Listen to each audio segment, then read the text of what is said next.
Welcome to Nomad Adventures presentation on exploring Ecuador, Galapagos Islands cruises, and mainland travel. This is actually a presentation that we give every spring and fall in Minnesota at the Midwest Mountaineering Outdoor Adventure Expo. This year with COVID, the Spring Expo, of course, was canceled. So we actually gave these presentations this summer, but unfortunately we ran into some technical issues when doing the Ecuador, with the recording of the Ecuador one, so this is a re-recording of that now. All right, well, just to start off, I mean, the presentation's about Ecuador, but just a little bit about Nomad Adventures and what we do. So we're a world-leading provider of custom and private trips to South America. So we're regional specialists, so that means we only do only trips to South America, mostly Peru, Ecuador, Chile, Argentina, and then a little bit of Antarctica, a little bit of Brazil and Uruguay as well, and we're expanding into Colombia too. Private and custom, so that means we plan trips for individual groups. We don't do group trips where you sign up to go on a set itinerary trip with a set group of travelers. You instead come to us with your own group. We work with a lot of couples, a lot of families, groups of friends. Our trip specialists like myself, we discuss with you the type of trip you want, so where you'd like to go, how long you're looking to travel for, how active you like to be, the types of hotels you enjoy, your budget, really everything under the sun, and develop an itinerary that's customized to your own travel style. And then when you arrive, everything's taken care of, so all transportation, guiding, really everything's taken care of for you, so you don't have to stress about that once you're there. All right, so diving into it with Ecuador. So Ecuador's a small country. You can see right here, it is north of Peru. It's, like I said, it's a pretty small country. It's actually only the size of about the US state of Colorado, but it has every ecosystem imaginable in it. I really just like the way it says it here of big things come in small packages. It is an adage that holds true in Ecuador and the Galapagos. Mainland Ecuador is about the same size as the US state of Colorado, yet it contains nearly every ecosystem imaginable. Without having to travel great time or distances, visits to Ecuador can include cloud forest, Andean highlands, historic haciendas, remote indigenous communities, volcanoes, Amazon jungle, and colonial cities. Of course, no visit to Ecuador is complete without a visit to the famed Galapagos Islands.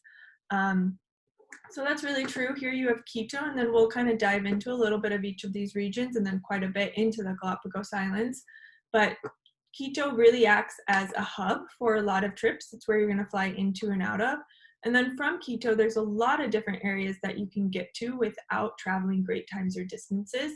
One is, so up north at Otavalo, it's about an hour and a half to 2 hours from Quito. The cloud forest northwest of Quito is just about an hour and a half to 3 hours, depending on the area of the cloud forest you're going. You also have Avenue of the Volcanoes, and specifically Cotopaxi National Park, that's more south of Quito. Cotopaxi is only, again, about an hour and a half to 2 hours, a 30-minute flight, and you're in the Amazon jungle. And then, of course, out to the Galapagos. So you can really see a lot in one trip without traveling too far distances or taking too much time. So I'm not going to dive too much into the history, but one thing I do like to point out is that compared to its neighbor Peru, you don't have the same level of kind of Incan history that you do there. The Spanish actually landed in Ecuador pretty soon after the Incans started taking rule, so you don't see as many Incan ruins or as much of that influence kind of in the culture and history of the country. You see much more Spanish and colonial influences. Biodiversity as well is just something really fascinating about Ecuador. It's actually the most biodiverse country in the world per unit area. All right, so Quito. Quito is where I would suggest flying into and out of for most people's trips to Ecuador. You can also fly into a city called Guayaquil, which is actually the largest city in Ecuador, and it's on the coast. That's more of an option for most East Coast people, especially Florida has direct flights to and from Guayaquil. But for some reasons I'll dive into, I really suggest 2 nights before your flight out to the Galapagos Islands. So, and Quito's it's just frankly a cooler city to spend those 2 nights in than Guayaquil. So for most people, unless they're really only doing a Galapagos trip and short on time, I would suggest flying into and out of Quito. I suggest those 2 nights because, you know, flying to Quito, you're most likely going to be connecting through Atlanta, through Miami, Houston, Dallas, whatever city it may be. Let's say your flight from, you know, for some of our travelers, Minneapolis is delayed to Atlanta and you miss that international flight. It most likely means then you're not catching another flight to Quito. Most hubs just have 1 a day. You're not catching another flight until the next day, which would mean if you had planned for a flight out the next day to the Galapagos to board a cruise, you miss that flight, you miss boarding the cruise, and you miss your whole trip. So logistically, for those reasons, I highly, highly recommend 2 nights in Quito so you have a bit of a buffer for any flight issues. But also because Quito is just a really incredible, beautiful city. It's one of the first UNESCO World Heritage Sites in the world. As you can see in these photos, you have just beautiful colonial architecture, cobblestone streets. So it's a great spot to spend that day. Your flight's going to arrive late at night, most likely. So then with 2 nights there, you have a full day the following day to see Old Town, which is this area here. And that's also where I suggest staying, is in Old Town. It's where you're going to see the buildings like this. And then I also really love taking people up to the equator, which is just outside of Quito. And there's a cool museum there called the Intiñán Museum. It's small, but really cool because it's right on the equator. So you can see all the side effects of standing right on it. They'll do the kind of fun thing with the sink where they move it a foot off to the right, a foot off to the left, right on the equator, and you see how the water flows different directions and all sorts of different experiments there. So that's a fun visit with just a full day there as well. Right. Another region that I suggest considering traveling to in Ecuador is Otavalo. As I mentioned, it's just about 1.5 hours to 2 hours north of Quito. This is a great extension, or, you know, it doesn't have to be an extension to the Galapagos. It's a great focus of a trip as well to go to just north of Quito. It's great for people who are looking for culture, also those who like to hike, bike, horseback ride. You have a lot of really beautiful haciendas up here where you can do gorgeous horseback riding with views like this picture in the top corner. And then you also have the Otavalo market, which is one of the largest indigenous markets in Latin America. So for those who like shopping and like culture, it's a great stop. I suggest it if it works. It's there every day, but if it works with your trip and you're going to be in the Otavalo area on a Saturday, that's the day I suggest going to the market, because it's also when the livestock market is. So it's when more locals from communities all over the region come to trade their livestock there at the market, and that's kind of fun to see and interesting. As far as where to stay, you can stay near Otavalo. I really love some of the haciendas that are further away, specifically Hacienda Zuleta is fantastic. It's the hacienda of the family of a former Ecuadorian president, and it's still very much their family hacienda. They have family gatherings there, and it's very much a working hacienda, so tourism is just part of what they do, and they don't want it to feel like a hotel where you're arriving, and they want it to feel more like you're arriving to a family hacienda hosted by friends, and it really does feel that way. So that's one of my favorite places there to stay that we'll show some photos of as well. I also like Hacienda Cuisine is a nice place too.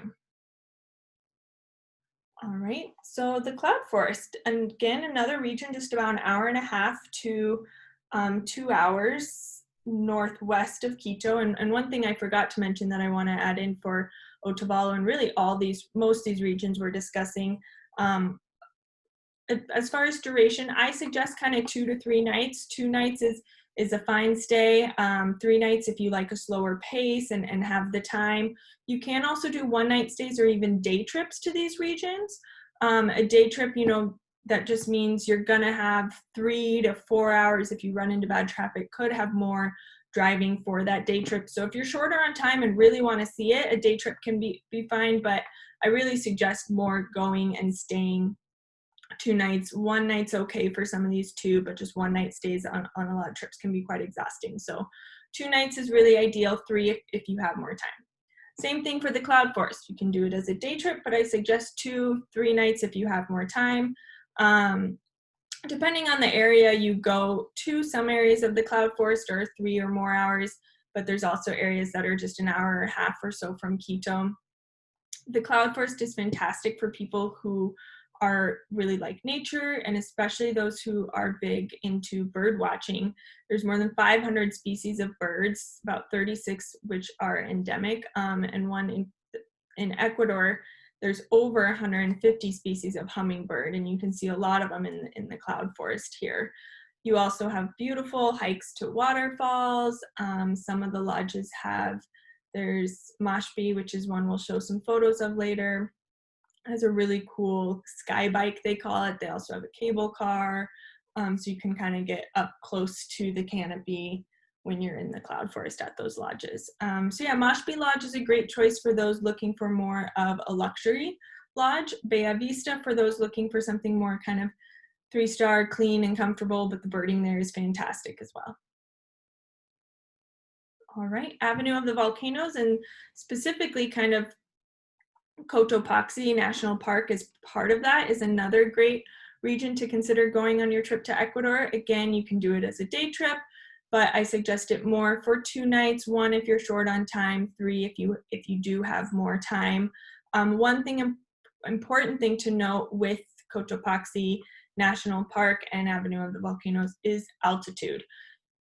Quito's at a pretty high altitude, it's about 9,000 feet, but Cotopaxi is much higher, so you don't want to arrive into Ecuador, go to Avenue of the Volcanoes, Cotopaxi the next day and do a full day hike. You're not going to be acclimatized for that, so I really suggest working up to this destination, and then once you're there, doing some acclimatizing as well, saving kind of your full day hike or your difficult mountain bike ride for that last day when you're there. Quito works great as a place to acclimatize, so does Otavalo as a place to acclimatize. So if you have the time for it, you're really spending some time in mainland Ecuador, it can be nice to do a few nights in Quito, then maybe a few nights in Otavalo, get that culture in, before then going to Avenue of the Volcanoes when you're more acclimatized. Altitudes are about 12,000 feet, but hiking, you can get up much higher than that too. So. All right, Cuenca. So Cuenca is another popular place for travelers to go on a trip to Ecuador. You can connect Avenue of the Volcanoes down to Cuenca on what I would suggest is a several day drive for people who really like kind of more road trips and sitting back and seeing the scenery. Otherwise, it's a short flight to Cuenca from Quito. It's a great spot if you're really interested in diving more into the history and that colonial architecture in Ecuador. Cuenca is a really popular expat community as well. So for people who maybe are looking to spend a full week, and we have travelers sometimes who are doing a month-long trip to Ecuador and they're looking for one spot to settle down and spend a whole week just kind of relaxing and getting to know the culture more, Cuenca is a good spot to consider doing that. All right, also a short flight from Quito, even shorter, it's only about half an hour flight from Quito, is the Amazon jungle. The Amazon jungle, again, is amazing for people who are really interested in nature and wildlife. Great birding, but also you're going to see monkeys there. You can see caiman. There's really cool macaque laylix there. It's a very different wildlife experience than what you'll have in the Galapagos Islands. The cool thing about the Galapagos is that the wildlife there has little to no fear of humans, whereas in the Amazon, it's very different. This is a wildlife that hides from you. So that's the cool part about it, actually, is you're out with the guide really searching for the wildlife, and it's incredible what the guides are able to spot way up in the tree here or camouflaged on the leaf right next to you that you never would have noticed if you're walking through on your own. So that's a cool thing about the wildlife experience in the Amazon, but it's very important to kind of go in with those expectations of it's not an African safari or the Galapagos in terms of how close you get to the wildlife and how large the wildlife is. It's very rare to see jaguars there. It's more for the birds and the monkeys and the reptiles and caimans and things. Napo Wildlife Center is a fantastic lodge choice there. I really like Napo Wildlife Center specifically because it's still owned and operated by the local Amazon community. So the profits going back into that community, back into their education, healthcare, and the people there. So I love that about them. And they just do a fantastic job, have great guides as well. Duration, since you do have the flight and it's more travel time to get there between the flight, and then you're doing a boat ride upriver to the spot where the lodge is, I suggest 3 nights as kind of the most ideal duration, and 4 nights for people who, you know, in Amazon, the Amazon is maybe their focus of the trip, or they're really interested in it, they have time, they like a slower pace, then 4 nights can be nice as well. All right, and then of course you have the Galapagos Islands. So one important thing to note about the Galapagos is they cover an area about the size of the state of New York. So they cover a pretty big area. Sometimes people think they can go to the Galapagos and see all of it in a few days, which certainly isn't the case on any Galapagos trip. You're just going to see kind of a portion of the islands. It's a flight out from Ecuador. Your flight, you know, if you're flying from Quito, which most our travelers are, the flight will go through Guayaquil, where it drops down, people get on and off the plane, and then it continues out to the Galapagos. There's 2 main airports in the Galapagos. One is on Baltra, which is an island just off of this island here, Santa Cruz, which is the island with the largest town, Puerto Ayora. So a lot of hotels here on Santa Cruz. And then there's also an airport on San Cristobal. So cruises will start from one of these 2 islands. Which island you fly to is going to be determined. If you're doing a cruise, going to be determined by the cruise. If a land-based trip, going to be determined by your itinerary there as well, and kind of what you're wanting to see and do. If doing a cruise, I highly recommend just doing the flights through the cruise. They, you know, then you're on the set cruise flight that corresponds with then arriving and boarding their boat. So yeah, like I said, one of the really cool things about the Galapagos is that the wildlife there has little to no fear of humans. So, you know, you're snorkeling really close to sea lions, sea turtles. In some areas of the Galapagos, you can even see penguins in the water. Really close to tortoises, blue-footed boobies. They kind of just see you as any other animal in their environment. They've been able to maintain that because it is a very kind of regulated spot. All right, so I'm just going to kind of go through some different photos here before we dive into a little bit more and kind of some of the specifics with the Galapagos of how to choose if you're going to do a cruise or a land-based trip, the duration and things like that. So just kind of want to go through some photos of these different regions that we've discussed. This here is Quito. So you can see that beautiful colonial architecture. This is a view specifically from Casa Gangotena. If you prefer luxury level accommodations, Gangotena is a great choice. Plaza Grande also has a great location in Old Town Quito and is another nice choice for the higher end hotels. Some more of kind of the scenery that you see walking around Quito. Quito as well. This is all Old Town. There's also New Town, but that's the more modern area of Quito. That's where you're going to see more of kind of a large US chain hotels. So if this is what you want, I do suggest staying in Old Town.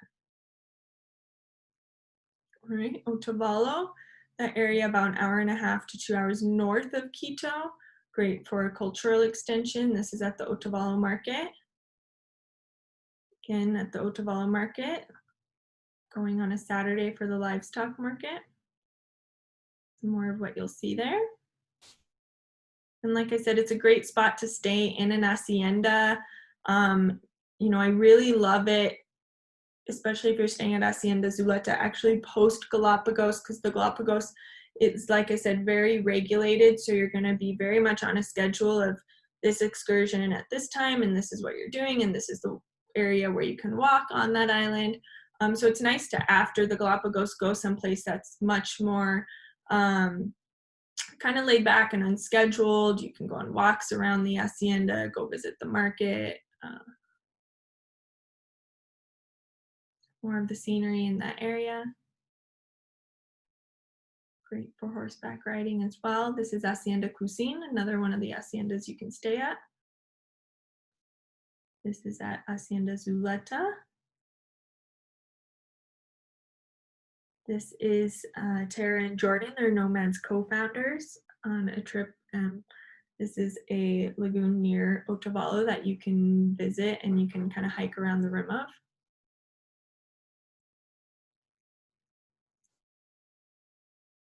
Little kids in Otavalo, you can tell a lot about families and people by their hats actually in this region. And Tara and Jordan, this is them at Hacienda Zuleta. Llamas that you can see just out hiking. Zuleta is a great spot for a family trip and great with kids because of how flexible and the schedules are, and how you can kind of just, go for a self-guided hike, enjoy afternoon at the hacienda. The kids can go out and milk a cow. This is Tara and I at the hacienda with the dogs as well. Again, some of the views just hiking there. The hacienda, great for people who love horseback riding. You absolutely must go here. There's actually a Zuleta breed horse specific to this area, but it's great for horseback riding. This is Tara kind of bringing in the herd of horses in the morning.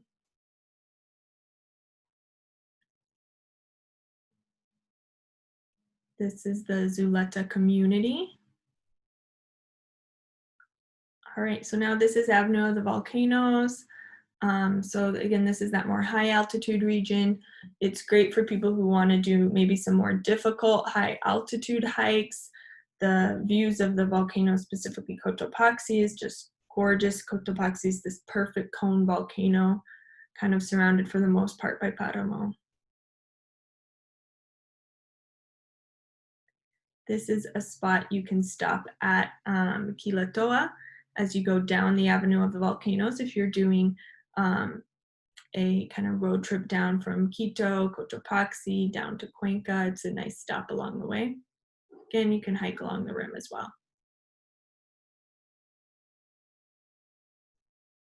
More scenery there. Great Cotopaxi National Park as well is a great spot for mountain biking. This is in the cloud forest. You can go see the process of making coffee beans there. Again, in the cloud forest, hikes to waterfalls. This is from Mashpee. Beautiful orchids. One of the cable cars that you'll find at some of the lodges there.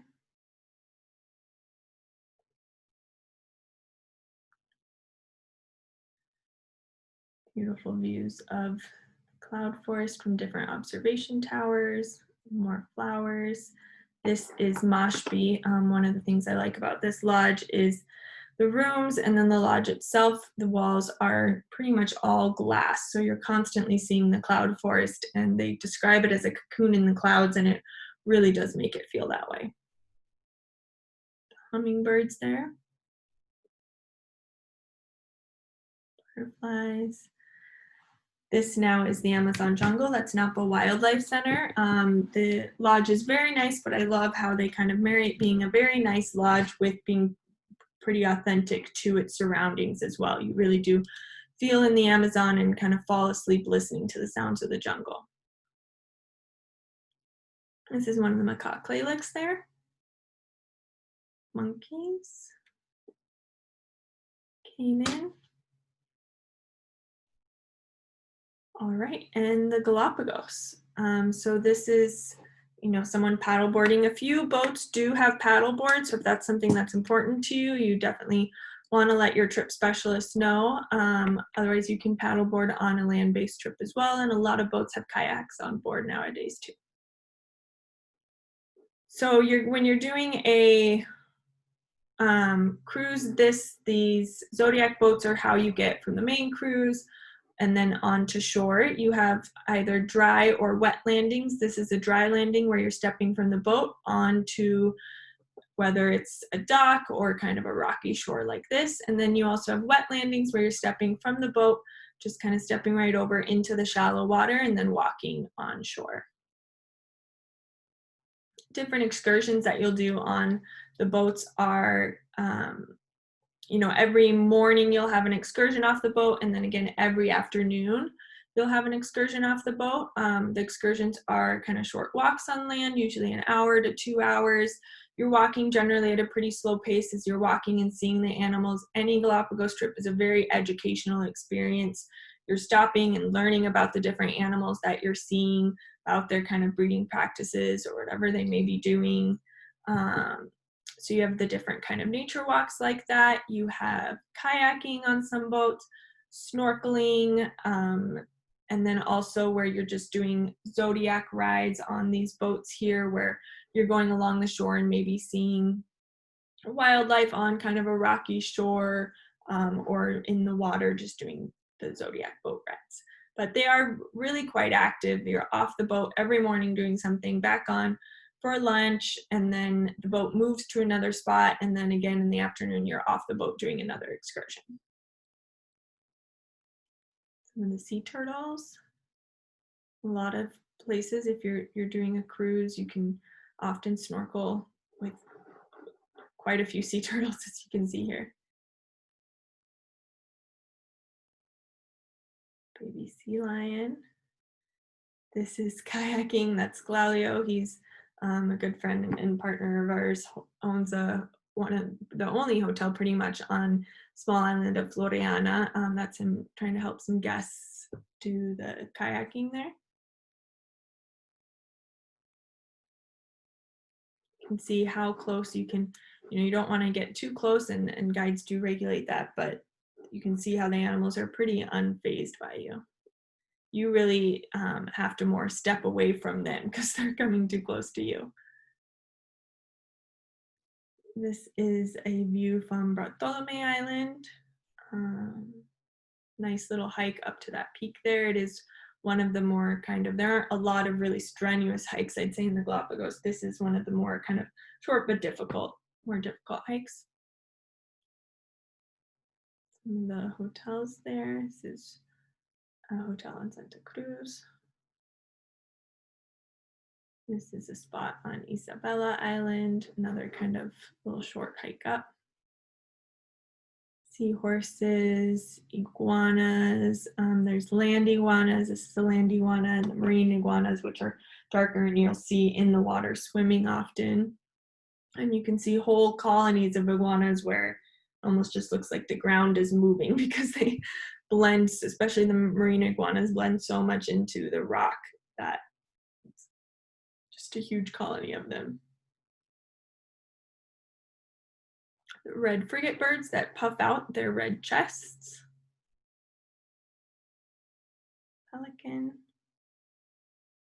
Some of the white sand beaches. If kind of going to having a little bit more of a beach experience is important to you, Isabela has some beautiful white sand beaches. This is a kind of example of this is a luxury class cruise, what it could look like. This is the private balcony. All the cabins on board Ocean Spray, for example, and there's quite a few similar 16-passenger luxury catamarans that they all have the private balconies. Lava cactus, interesting plant life too. Some areas of the Galapagos seem like you're on a different planet.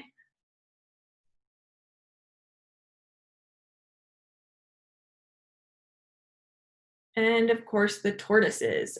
They really are huge. They get up at least to, your knee, depending how tall you are, your knee, or, up higher, close, sometimes if you're shorter, close to your hip. They're quite big and pretty unfazed by you. I have a picture later on of, I think, Taryn Jordan next to one. And, any well-planned trip, you're gonna see the giant tortoises on that trip. They're really great to see from Santa Cruz. You can see them on cruises. You can definitely see them on a land-based trip. These are the blue-footed boobies. Or paddleboarding, you can see how clear the water is. The snorkeling, sometimes of year the water can be quite cool, kind of a cold front. The Humboldt Current comes in kind of late June into July. The water is cooler and kind of stays cooler through through October. So if going during that time, you're more likely to want a wetsuit, or there's some areas of the Galapagos, like the western side of Isabela, where the water is cooler. Most cruises, they will have wetsuits on board. If it's a luxury cruise, it's generally included in the price. First class, it's generally just a small fee, $30, $40 to rent the wetsuit.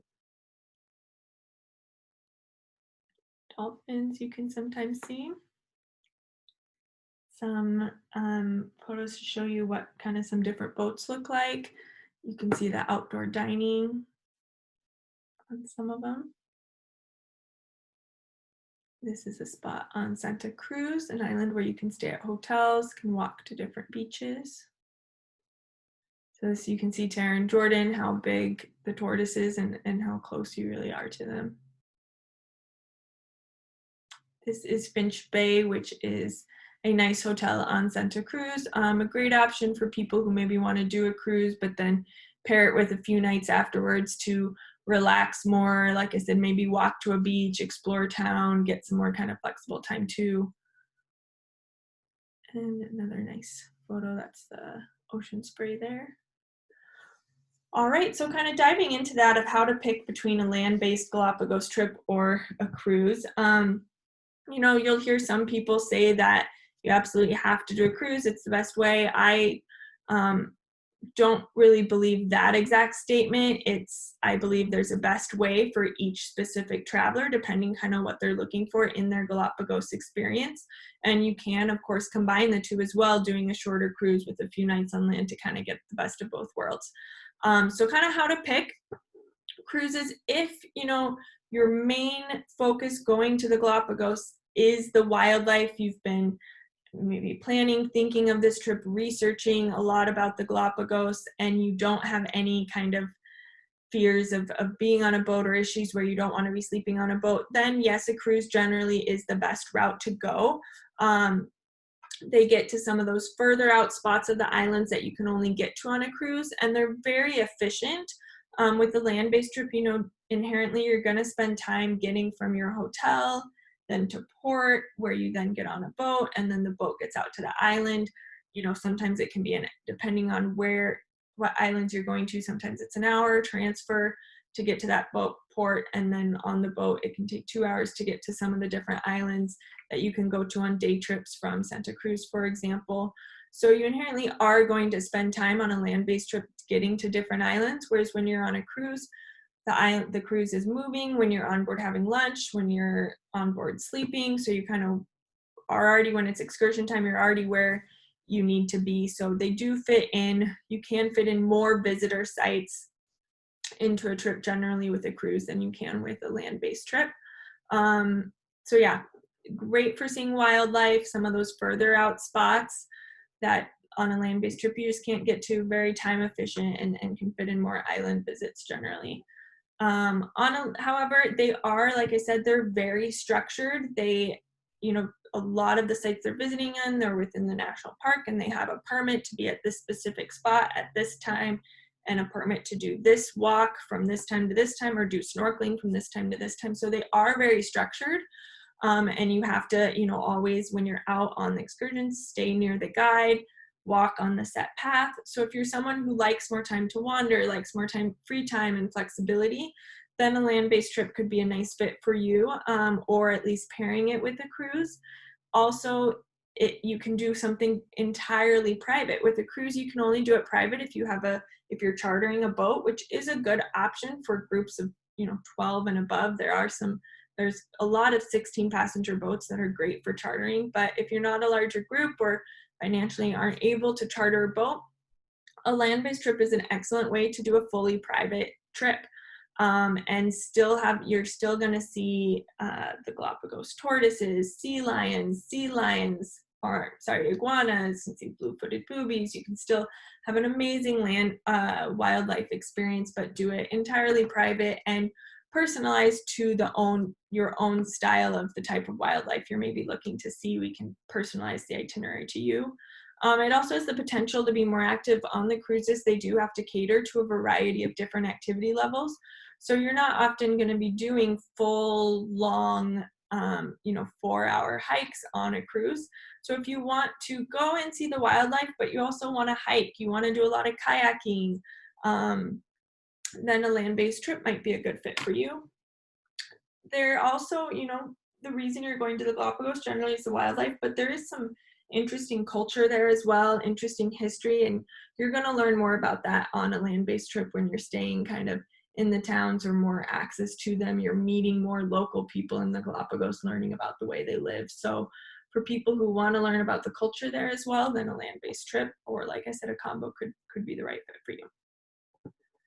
And whenever you're ready to plan a trip, we're experts at helping people figure out what the right fit for them is going to be.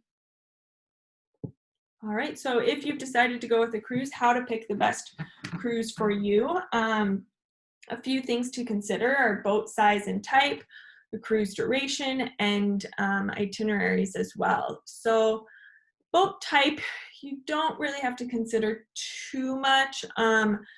There are monohulls and catamarans. The catamarans, most would say, are a little bit more stable. So especially if you're going the time of year with the rockier water, it is when that Humboldt current comes through and then the wind comes through. So kind of late July through October is when you get some rockier water there. So if you have a history of seasickness and you want to be on a smaller boat, then I'd suggest considering a catamaran at that time.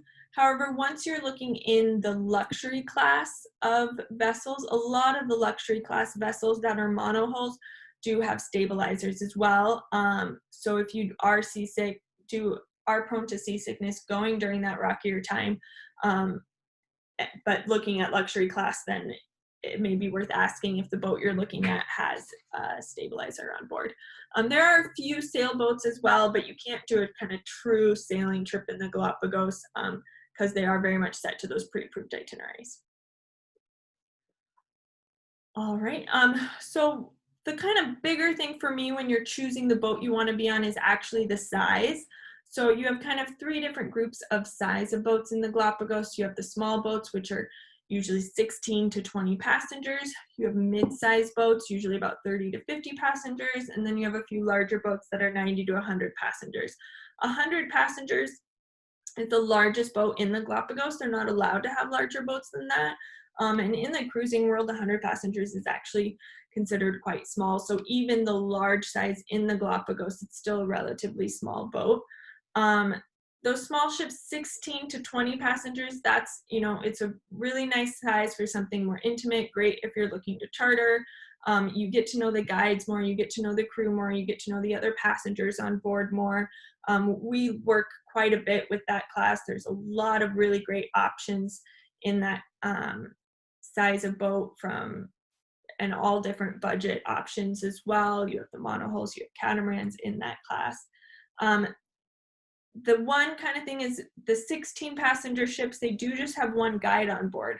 So a reason I can sometimes push people towards more of a mid-size or larger ship is if they are less active or don't want to snorkel. Once you're on those mid-size and larger ships, they have 2 guides on board. So they have more of an ability to separate travelers based on how active they are. When there's a snorkeling excursion, they have another guide, so one can snorkel with travelers while another one can do a zodiac ride for those people who don't want to snorkel. So if you're someone who has, maybe more mobility issues or really isn't someone who's going to swim or snorkel on their trip, then I suggest considering more of that mid-size to larger ship because they're going to have more ability to split people up into different groups for the excursions. And then also families, the mid-size and larger ships can be great for families as well. You're more likely to have other kids on board. And because of that, a lot of the mid-size to larger ships have programs more designated for kids. A few boats have a program called the Pirates Aboard program. So really kind of targeted at making the Galapagos a very kid-friendly experience as well. So if you're traveling with kids, that can be another reason to look more towards that mid-size or larger ship. All right, and duration. So I suggest for the Galapagos, the minimum duration of your trip there being 4 nights, 5 days for your full trip. That's the minimum, and kind of up to from 4 nights up to 7 nights, 8 days, really kind of the best duration there for most travelers. 3 nights, 4 days is really too short. You are going to spend most of your first day flying to get out there, and most of the last day as well. The last day of a cruise, you're generally getting off the boat by 8 a.m. The first day of the cruise, you're not getting on it until the afternoon. So 3 nights, 4 days is just really too short. In addition, the plane ticket to get out there is generally around $500 or more. You also have some park fees that total to $120 for each adult. So it's a lot for just a 3 night, 4 day experience. But I do love the 3 night, 4 day cruise for doing that cruise and land combo. They're perfect so you can, take advantage of that cruise time, get to some of the further out islands, get that kind of really efficient time where you're doing a lot of visitor sites in a day, and then pair it with the land-based experience to do, maybe an active hike or have some more time to relax, have time to walk to a beach, lots of options there. So they do work really well for pairing a cruise with a land-based trip. 4 nights, 5 day, that is if you're just doing a cruise or even just a land-based trip, this is kind of the minimum duration for your full Galapagos trip, I'd say, is 4 night, 5 day. They do really work well, though, for people who are maybe pairing the Galapagos with Machu Picchu, which is a common combo you can do in about 2 weeks. Then 4 night, 5 day is great, so you save some time for Peru as well. It's also great for people who want to see the Galapagos Island, but they also really want to see mainland Ecuador and they can't travel for too long. It's a great duration to save some time and save some budget for mainland Ecuador as well. 5 night, 6 day, there's not a ton of these options out there, so it does limit the boats that you can look at, but there are a few, especially in the luxury class, there's a few really great 6 day cruise options. And I do love this duration. It gives you 1 day above that 5 day, but not quite as long, not quite as expensive as 7 night, 8 day. You're seeing something new every day, and it saves time for mainland, a dash of mainland Ecuador as well. So I do really like this duration when there are cruise options out there with it. Like I said, it's not as common to find, so it does limit the boats you can look at. There are a few that are 7 day as well. And then one of the most common durations is a 7 night, 8 day cruise. That's kind of the typical full length cruise option. So if the price point is manageable, the time is manageable, and really the Galapagos is the main focus of your trip, you like to snorkel, you really like wildlife, then 7 night, 8 days is a great experience as well. All right, so here's a map again of the Galapagos Islands. So to kind of circle back to land versus cruise here a little bit, this island, Santa Cruz, where you have the town of Puerto Ayora, is one of the main islands you can stay in a hotel on. San Cristobal as well.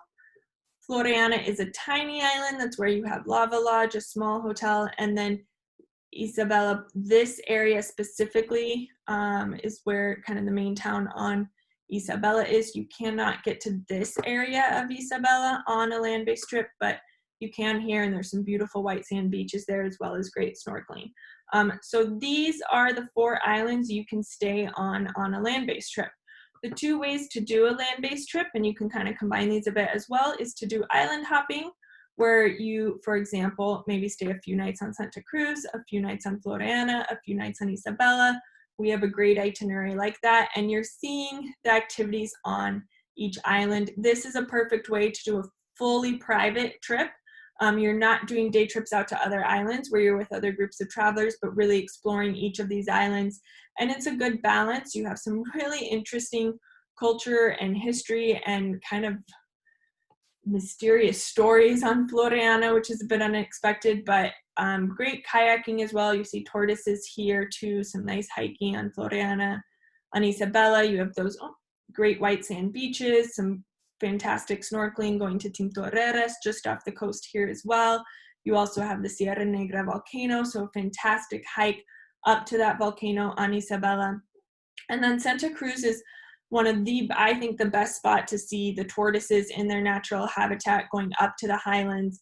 You also have the largest town here, so a great spot for learning a little bit more about how people in the Galapagos live.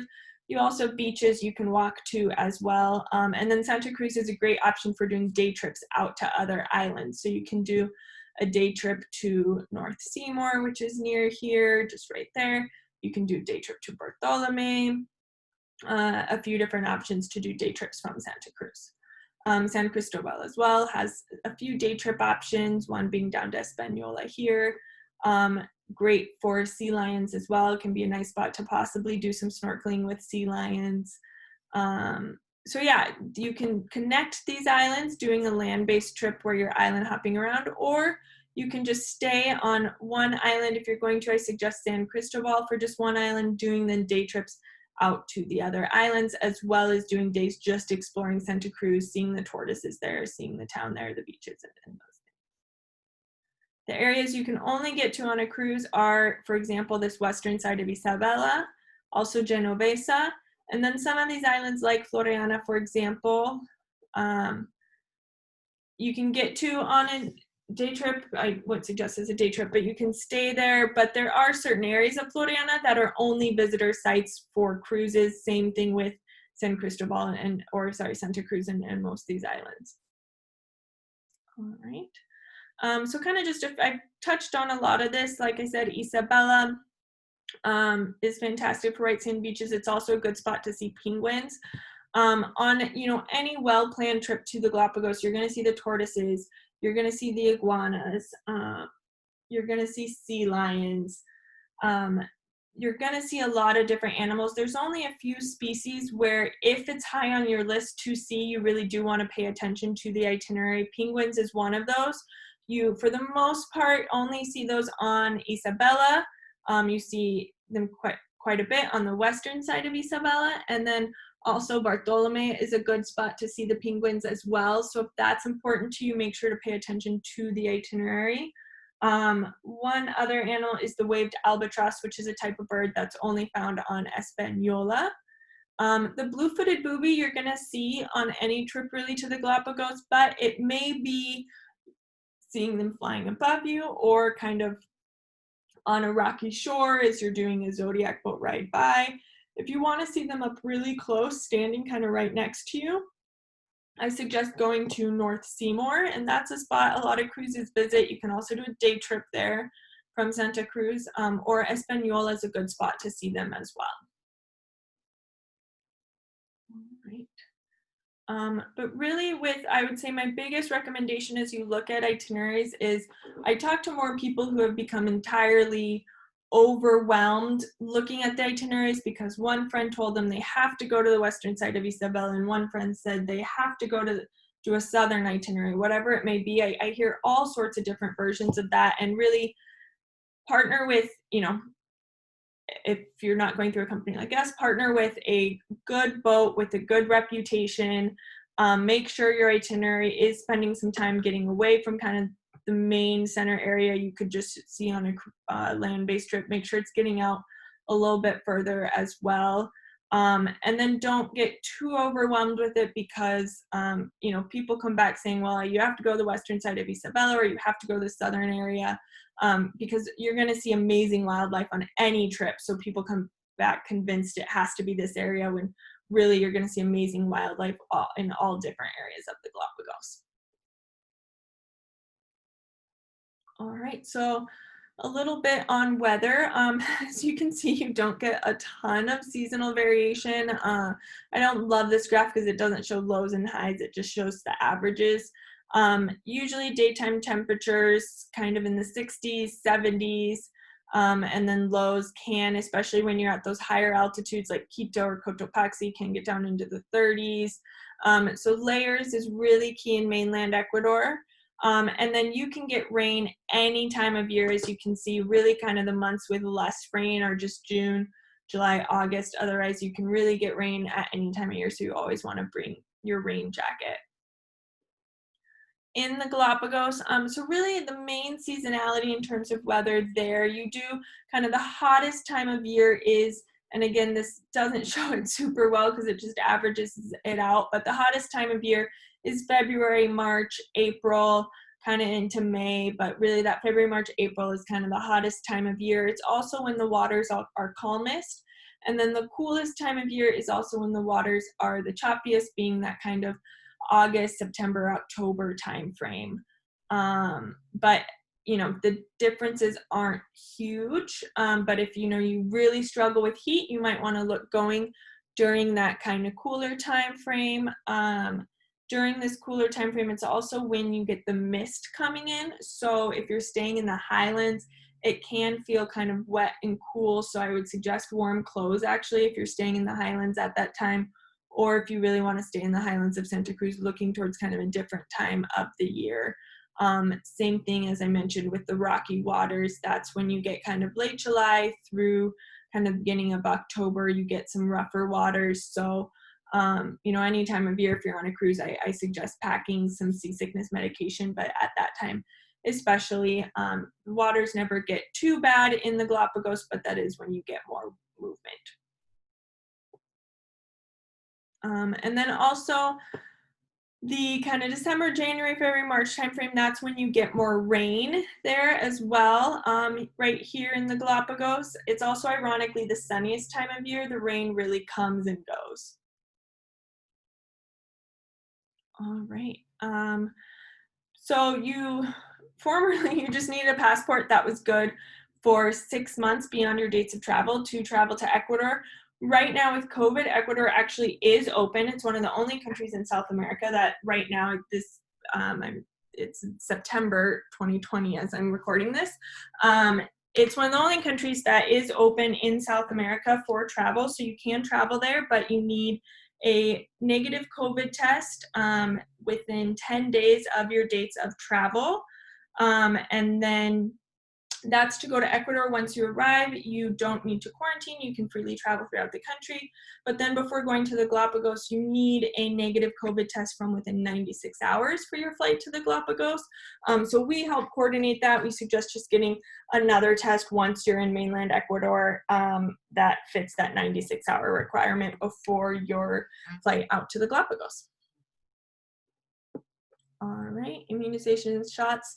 So now that test, the negative test for COVID, but as far as immunizations and shots, nothing is currently required, but we do suggest typhoid and hepatitis A if you haven't had those vaccines, and then if you're going to the Amazon yellow fever vaccine is also a good idea. They just use the US dollar in Ecuador, which makes it really easy. The US dollar is their official currency there and what you'll get out of ATMs. They use the same plug type as well. So again, really easy to travel there. You don't need to worry about converters or adapters. No, you cannot drink the water in Ecuador on any cruise. They'll let you know if you can drink the water from the tap or not, but they'll also have just kind of spots where you can fill up with clean water in your water bottle. I suggest bringing your own water bottle to reduce plastic, and so you can fill up at the safe spots that a lot of hotels will have and the cruises will have, but you cannot drink tap water from the tap. What to pack? So I'm not going to go too much into this, and you can find all this on our website as well at nomadadventures.com. But a few things to note is sunscreen. You are on the equator, so the sun is very strong and sunscreen is very expensive to purchase there. So I recommend packing that. I also recommend something to cover your shoulders and your back when you're out on excursions. So kind of either, especially for snorkeling, even just a t-shirt or a rash guard or something to swim in if you're not going to use a wetsuit. And then also shoes that work for those wet landings. So Tivas or Chacos can be nice, or it even works just to kind of have a pair of sandals you can wear in the water so you can step on shore, put those in your backpack, and then switch to tennis shoes, but something for those wet landings. So I'm not going to go too much into this. Again, you can find a lot of this on our website, but also just by discussing with the trip specialist, and then we'll send over our recommendations of specific cruises or land-based itineraries for you based on what we've learned of your travel style. But this shows you an example of how, for example, with the 7-night, 8-day itinerary, you'll just see kind of part of the islands there. So usually an itinerary will focus on kind of the southern islands, or focus on the western, or focus on northern, or with longer itineraries, you sometimes see combinations of different regions like that. But you're not going to see every area of the Galapagos unless you're doing a 16-day trip, which is just too much for most people. All right, this is another sample itinerary you can find on our website for 3 nights, 4 days, focused on the Otavalo region. If you're just doing a mainland Ecuador trip, which is a fantastic trip right now with COVID, not having to worry about that 96-hour test before flying to the Galapagos, transfer times are really short. It's great thinking of just mainland Ecuador trip, and one nice combination can be combining a region like here for this one, where you're combining Otavalo and Cotopaxi National Park and the Amazon jungle, or just combining the Amazon jungle with one of those regions. Lots of really cool just Ecuador focused trips as well. And this is that land-based itinerary I talked about a little bit, where you're combining 3 different islands, doing an island hopping trip. You can see these on our website as well. All right, so this is kind of from when we do at the expo, but I hope you guys enjoyed this presentation and learned something about travel to Ecuador and the Galapagos Islands.